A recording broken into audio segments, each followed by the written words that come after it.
Hi cuties! Today we're gonna do some book promotion because I am a self-published author and that means marketing is all on me and I'm broke, so this is the best way to do it. In particular, I thought it'd be fun to show you some of the characters that you'll be meeting in my debut novel, The Ashport Archives: Search for the Phoenix.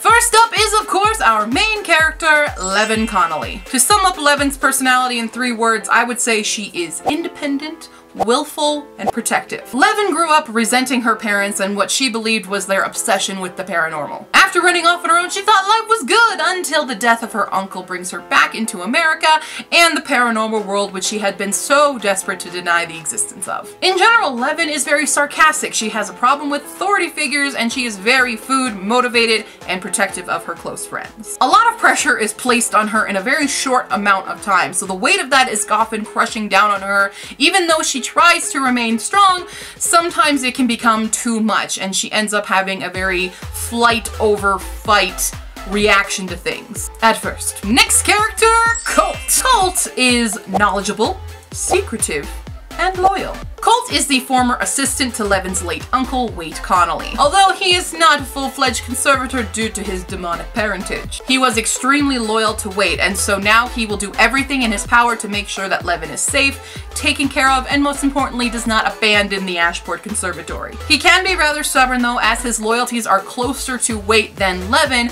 especially as she tries to uncover all the mysteries of the conservatory that he is just not willing to really tell her, and that makes them butt heads a lot. He knows more than he lets on, and that is the source of many a fight between them. Next character, Nigel Watkins. Nigel is confident, a smartass, and warm. Nigel is Levin's lifelong BFF who is unfortunately dead. Well, undead. Nigel unfortunately became a vampire during Levin's absence, and he's really chill with it despite his earlier murderous behavior. Now he's super cool about it. Nigel often adds a humor to the group dynamic. Vampiric transformation often amplifies the original human's personality traits. Nigel was always the go with the flow, don't freak out about what you can't control type of guy slash kind of clown of the group. So he's often the voice of reason and encouragement for Levin and the rest of the gang. Next character, Sadie Alduino. Sadie is compassionate, selfless, and trusting. Sadie is Levin's other BFF. Sadie is the type of girl who is just so sweet and kind and constantly positive and nice to everyone that it just makes you sick. And she's dead. Not even undead, she's just dead. She was another casualty during Levin's absence, and now she hangs around as an apparition with the bungalow and a pocket mirror kept by her boyfriend. A relationship Levin heavily protests, but Sadie has always been the type of person to see the best in people. Which brings us to Hal Alduino. Hal is caring, a go-getter, and dependent. Hal is the boyfriend of Sadie who trapped her soul in the pocket mirror. Yes, he is a warlock, not dead. He originally studied under a very dark coven and learned a lot of dark magic, but decided to go light when he fell in love with Sadie. He is desperate to find a way to bring Sadie back to life through magic, however he has agreed not to use any dark magic. For now.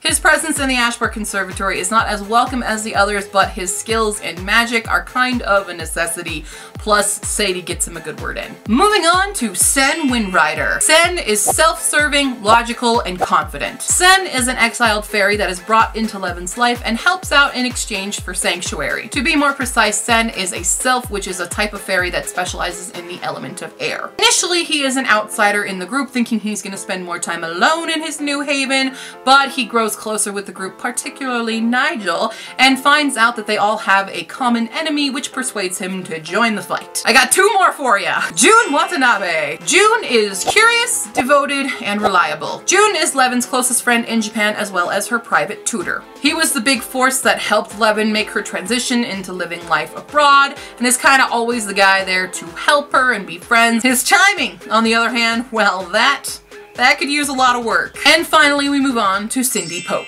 Cindy is headstrong, brave, and somewhat like a chihuahua. And of course, I mean that in a good way. Cindy is the youngest member of the group at only 15 years old and is also a werewolf. At first glance, she is very standoffish and defensive, but the more time she spends with the Ashport gang, the more she starts to look up to them, particularly Levin and Nigel. And those are some of the prominent characters featured in the Ashport Archives: Search for the Phoenix, available on both CreateSpace and Amazon in both paperback and ebook. I didn't really want to get into all their physical attributes and sexual orientations and things like that in this video, but overall it's pretty diverse band of characters from different nationalities and different sexual orientations. You can read more about it in the book itself or possibly in another video that I'll make in the future. If you want to know more about the book or characters, you can leave your questions in the comments below or on Facebook, Tumblr, and Twitter, and I will see you next time, cuties. Bye!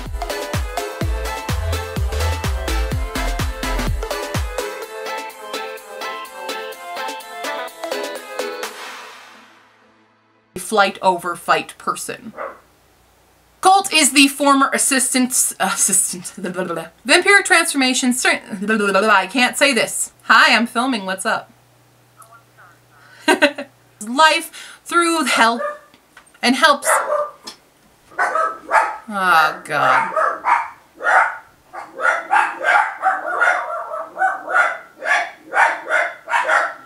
There's a person outside walking their dog. Especially